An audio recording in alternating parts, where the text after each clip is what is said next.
Jogadores aqui não tem aquela catimba, aquela manha. A minha profissão é treinar todos os dias, jogar futebol. A profissão deles é ensaiar música e tocar e tal, e cantar e fazer shows.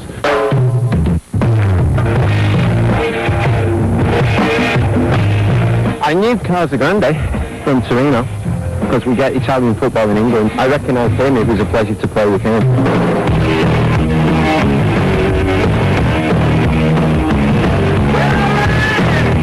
I enjoy playing football more than watching it, definitely. Well, it depends what team you're watching. I mean, if I watch Manchester City, I usually enjoy it. I went to the World Cup. I went to 12 games. I saw Brazil. I saw 5 Brazilian matches. I think my favorite Brazilian players were better. Esse jogo é um jogo tranquilo, são 11 contra 11, né? O treinador tá louco, é justiça, não pode me tirar não.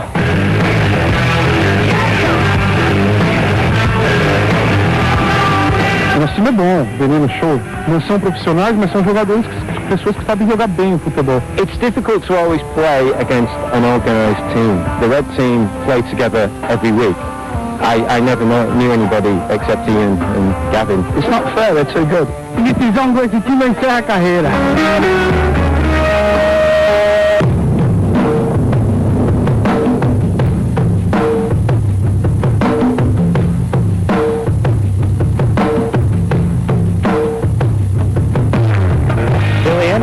But I'm proud of them. I had a very bad injury when I was 16. I got run over. I got hit by a car. I was playing for an amateur team. I was playing forward, but I got hit by a car. I got an operation, so I couldn't play after that. So that was it. I didn't play for like maybe 10 years, so I was so depressed. I always played in a band first. There was much better people at my school. My friends at school were much better at football than me. É meio grande. Não é a medida oficial, isso é além da medida oficial. O problema era chegar de um gol a outro, senão quando chegava ficava legal. Tô preocupado com o show deles hoje, tá? Se eles estiverem que nem eu...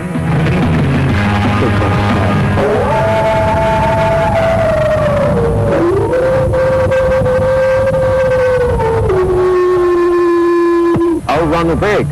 Ronald Biggs.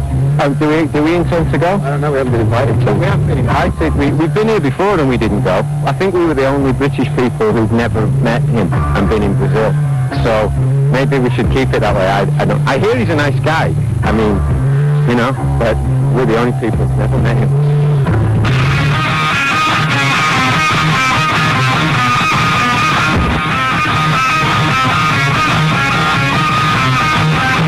O resultado foi covardia, 8-1 para o time do Casa Grande. Actually, I think it's a good question. It was a really important record for us. It was just that the band was heading in that direction. The Love album was essentially one of our first steps. We were just getting more and more rock orientated. And Rick Rubin's production on electric really pushed us somewhat kind of clumsily, but he pushed us into a real obvious rock and roll thing, and it was just a cool record to make at the time. You know, it was before Guns N' Roses and had ever even done anything. It was very, it was just a cool record and a cool period to be involved playing. What about the last album? Well, that's the best one, and you all should go out and buy it. Do you think that is the best album of the band, or are you satisfied? Because you weren't satisfied. Anything else we've done? I think song-wise, the new albums has as good songs as the content of the songs is as good as any cult album, probably better.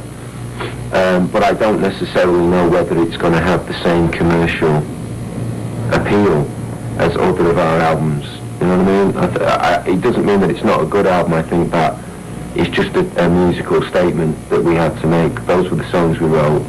Those are the lyrics and what Ian wanted to say. And I don't think it's our most commercial record, therefore it's not going to sell as well as other records, but it doesn't mean it's, a lot of people confuse success with quality. Do you know what I mean? They're not quite necessarily the same. It's not a commercial album. I've heard it a lot, and I think it's... The sound of it's not very commercial, I don't think. You don't think so? No. Although I felt some kind of influence there, like in Secret Life. I felt something about Big the Boy, am I right? I would say that most young young. Most English people of our age would have to have been influenced by David Bowie, because he was such a huge star in England in the early 70s and did such, you know, the changes of the music that he made was so influential, certainly to me. I mean, he was like omnipresent when I was about 13, 14. Some of his songs are still very important to what, certainly to us three. I don't know about Scott, but for us three growing up in England in the 70s, It's the same. he was monstrous. Bowie's really important. I think Bowie never got really the credit he deserved for how influential he was in music. Most people just saw him as some kind of musical pirate, you know, always stealing, but he wasn't. He was always innovative, and he was always doing new things. And he did it in a great way. I mean, coming together like Nick Ronson was amazing when he worked Lou Reed or Iggy Pop. It's way ahead of his time. You played 2 new songs here in Brazil, or Just one. just 1 new song?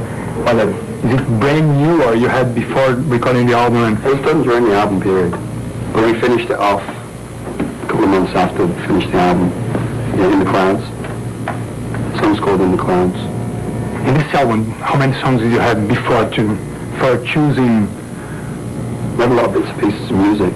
Yeah, we didn't really have, like, the approach to this new album was a little different. One of the things that we agreed with Bob Rock was to keep the album kind of fresh and highlight the fact that it's a band and work on the interplay between all the musicians, rather than the traditional way of recording, which is, you know, you lay down the drums and then you replace the bass, you replace the guitars.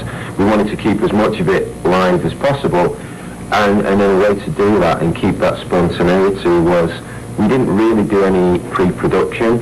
Before we went in the studio, we did it every morning. We came in with an idea and we just worked on it, and luckily nearly every day we came out with something good. So it's just a little different approach. We kept some mistakes, and there's things on that record that are not, you know, technically perfect, but we went for feel rather than, you know, overall correctness. Was it the first time that you tried to record something live, this kind of everybody together, or? The Electric was done like that, but, you know, normally with records, most things get replaced, to be honest. You keep the drums, and even nowadays I know a lot of albums where a lot of the drums, bits of them get cut into the tape. But no, Electric was done pretty cool. When we did the Love album, me and the bass player Jamie, we recorded all the guitars and bass, and then the drummer came in and played. Because Jamie used to play guitar before, am I right? Well, Jamie was a guitar player in Ritual, yeah. But when he joined the Cut, he got the gig on bass, because his friend Ray was the drummer. Our first drummer brought Jamie to the group. What do you think that? I've listened to a lot of stuff like Southern Death Cult. What do you think are directions of your music now? Is there any definite style, or what kind of directions you have now? The Southern Death Cult's a completely different band, for a start. Okay. Death Cult was done nearly 6 weeks after we'd initially got together. So that's it's kind of like doing your laundry in public, you know. We did like demos in public and released them. I mean, I'd say that, you know, our first, that EP. Okay. Yeah, I think the first real album was the Dreamtime album. You know, As a cult. yeah. I mean, principally we're a rock band. You know, the guitar is the most important instrument, it's the lead instrument. And I think we aspire to write good guitar-orientated songs. You know, that are of an electric nature. Okay. Are you playing anything from Dreamtime, or No. what are you playing in the? Well, we might tonight, actually. Yeah. We might actually play a song from Dreamtime tonight. Interesting. But we're such a, yeah, well, there's surprises, isn't it? There's all the surprises. When do you choose, like, the set list before going on stage, or you have it? Usually while we're on stage. Yeah. While you're on stage. Yeah, then, yeah, because I like Guy's a mind reader. O Megadeth, a gente vai continuar vendo mais um trechinho da entrevista do The Cult. Todo mundo reunido, Ian Sibari, Billy Duff e mais Craig Adams também embaixo da banda. Esses of Mercy não é brincadeira, vamos usar The Cult depois do Megadeth estreando. What about the gathering of the tribes? You organized that, like... Jerry was a risk diver. Jerry was a risk diver. 1990, and there wasn't Lollapalooza yet. Were you like the starter of this kind of alternative concerts and to get together all these kind of bands. Can you tell that? I think it's kind of obvious what happened. What happened? Like, It was my idea. Somebody watched what we did, saw the mistakes that we made, and, you know, did it in a much more proficient way and capitalized upon it. and how did you keep on doing that? Like, why? You did it too consuming. It was succeeding. It was too consuming. You know, and principally, you know, I like being in the band. That's what I do. That's what I want to be doing. You know, I don't want to be organizer of a festival. That's not really what I wish to do in my life. No, you don't understand. There's one big difference between the Gathering of the Tribes and Lollapalooza. Lollapalooza is just like any other American big festival tour. They have a headline act, and that draws most of the people. They have a big name act. Gathering of the Tribes wasn't meant to have a headliner. No. It was like whatever. The whole thing was supposed to be a day of music, and it was to get away from the traditional way. But that's why it didn't quite communicate, because Americans tend to like things packaged for them, like McDonald's. They want it very simple. And what Perry Farrell did was the first Lollapalooza. He took Jane's Addiction out as the headline band. Yeah. And if we'd have done that with Gathering of the Tribes and played as the Cult as a headliner, it would have been a whole different festival. But we didn't do that. We just played, which we thought was much cooler. We played with one of the Sex Pistols and his band, and we just played a few songs, and Iggy Pop played, and I think what we did was a lot cooler. But you know, it wasn't done for commercial means. And Lollapalooza is a commercial concern.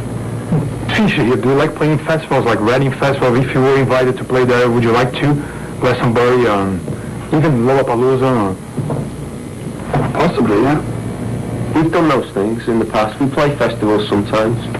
We don't, yeah. I mean, it's fun when you play to a lot of people. We just did a tour of Australia, as you probably know, where it was a festival tour. So they can be fun, yeah. I mean, we just, if anybody offers us them, we think about them and we decide whether we want to do it.